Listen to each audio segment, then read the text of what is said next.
الحمد لله رب العالمين والصلاة والسلام على نبينا محمد وعلى آله وصحبه أجمعين وبعد. Donc on continue Inch'Allah Ta'ala cette série de cours intitulée l'indispensable dans l'apprentissage de la révélation immuable.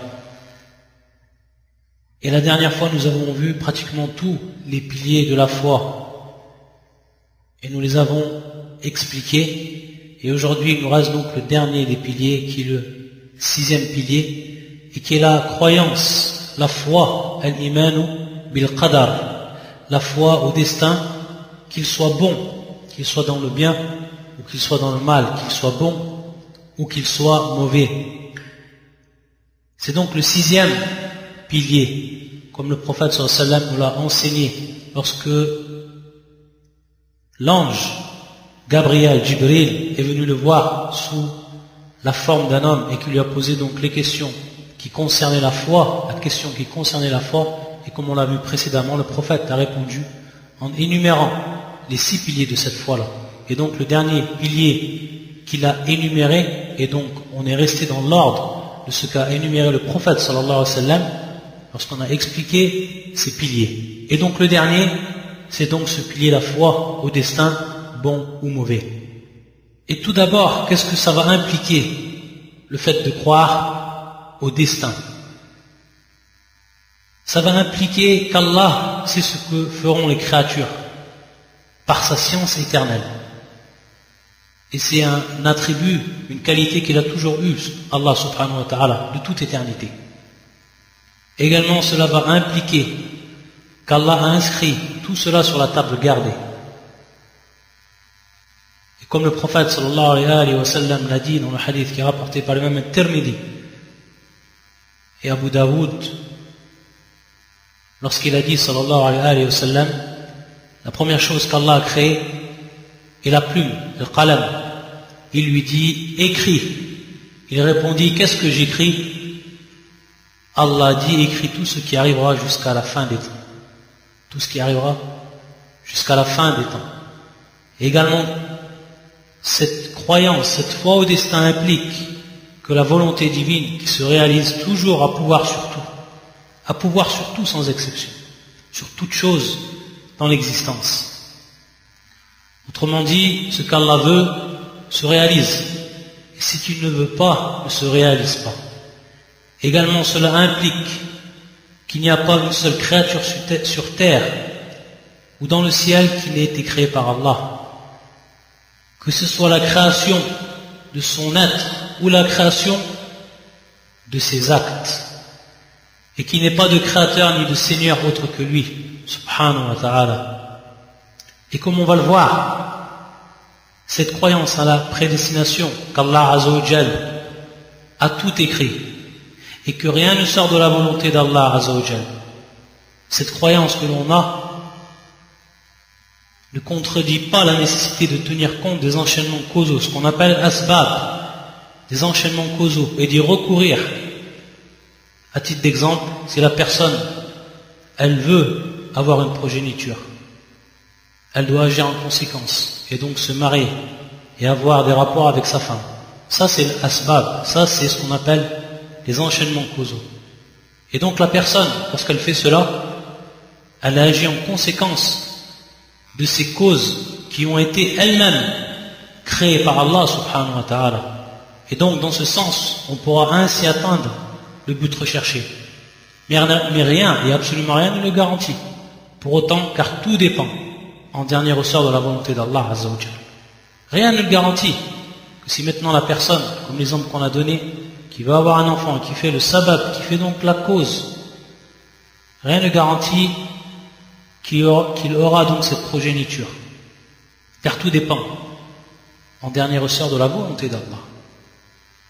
Et ce ne sont pas les causes matérielles qui sont efficientes, mais c'est bel et bien la volonté d'Allah azza wa jal, iradatullah, mashi'atullah. Et les moyens, comme on a dit, que nous mettons en œuvre sont eux-mêmes inclus dans ce qu'Allah a prédéterminé, a prédestiné. C'est pour cela qu'à ses compagnons qui lui disaient, comme dans le hadith qui est rapporté par l'imam al-Hakim fi al-Mustadrak, il disait sallallahu alayhi wa sallam, répondant donc aux envoyés qui lui disaient eux, ô envoyés d'Allah, il y a des formules conjuratoires que nous utilisions et des remèdes avec lesquels nous nous soignons. Est-ce qu'ils repoussent le destin déterminé par Allah? Et le prophète sallallahu alayhi wa sallam répondait en expliquant: cela fait partie du destin prévu par Allah subhanahu wa ta'ala. Donc on voit que les causes et que ce qui amène aux causes et le résultat de ces causes, tout a été créé par Allah azza wa jalla. Tout a été prédéterminé par Allah subhanahu wa ta'ala.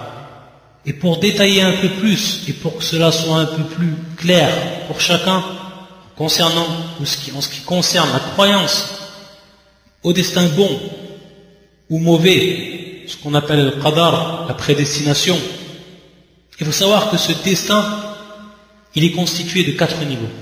Et en comprenant ces 4 niveaux, on va comprendre quelle est réellement la prédestination. Le premier niveau, c'est la science. C'est la science d'Allah azza wa jalla. Et cette science-là, qui est parfaite, qui est absolue, la science d'Allah. Et nous croyons qu'Allah le Très-Haut est omniscient. Qu'Allah azza wa jalla, il sait tout, il a la science de tout. Il sait ce qui était et ce qui sera. Et comment ce sera, pour toujours et à jamais, par sa science éternelle, subhanahu. Et donc toute chose, avant même qu'elle advienne, Allah azza wa jalla a science. Donc il a eu science, Allah azza wa jalla, de toute chose. Ça c'est la première étape dans ce destin, dans cette prédestination. Donc comprendre qu'Allah azza wa jalla, il a eu science de tout ce qui allait arriver, de par donc cette science qui est absolue et qui est propre à lui subhanahu wa ta'ala. Même si la personne essayait de réellement se rendre compte, de prendre conscience de cette science, il ne pourrait. Ça serait au-dessus de sa capacité intellectuelle de comprendre cette science absolue d'Allah azza wa jalla. Et cela, de même pour tous les autres attributs d'Allah subhanahu wa ta'ala. Car la personne, de par sa capacité intellectuelle, de par ce qu'Allah azza wa jalla lui a donné comme niveau dans cela, il ne peut comprendre uniquement ce que va percevoir son intellect, suivant bien entendu sa création, suivant sa capacité dans cela. Ensuite, pour ce qui est du deuxième niveau, c'est ce qu'on appelle la prescription, qu'on pourrait appeler l'écriture. Et cela, comme on l'a déjà dit dans ce qui a précédé, lorsqu'on a parlé des implications de Al-Qadar, la prédestination, on a vu qu'Allah azza wa jalla a écrit toutes choses dans ce qu'on appelle les tablettes protégées, Al-Lawh al-Mahfouz. On sait qu'Allah subhanahu wa ta'ala, il a écrit toutes choses, tout ce qui allait advenir. Comme dans le hadith qu'on a vu précédemment. Et on sait qu'Allah donc a écrit tout ce qui allait advenir jusqu'au jour de la résurrection. De par également ce verset, ne sais-tu pas qu'Allah sait tout ce qu'il y a dans le ciel et la terre, ceci dans un livre, cela est certes bien facile pour Allah, comme dans le verset du pèlerinage et qui est le verset 70, surat al-Hajj. Donc Allah subhanahu wa ta'ala a tout écrit de ce qui allait advenir. Ça c'est l'écriture. Il a eu science subhanahu wa ta'ala et ensuite donc il a écrit cela sur un livre protégé, bien gardé. Ensuite, le troisième niveau, la troisième étape, ça a été la volonté d'Allah azza wa jalla. Ce qu'il a su, ce qui a été écrit, Allah azza wa jalla en a eu la volonté pour que cela advienne. Car on sait que notre croyance, comme on l'a vu précédemment, elle implique de croire que la volonté d'Allah azza wa jalla, al-mashi'a, cette volonté, elle est également absolue. Ça fait partie également des attributs d'Allah subhanahu wa ta'ala. Donc ce qui lui est propre à lui et qui est donc parfait et absolu. Et donc cette volonté, elle est sur toute chose.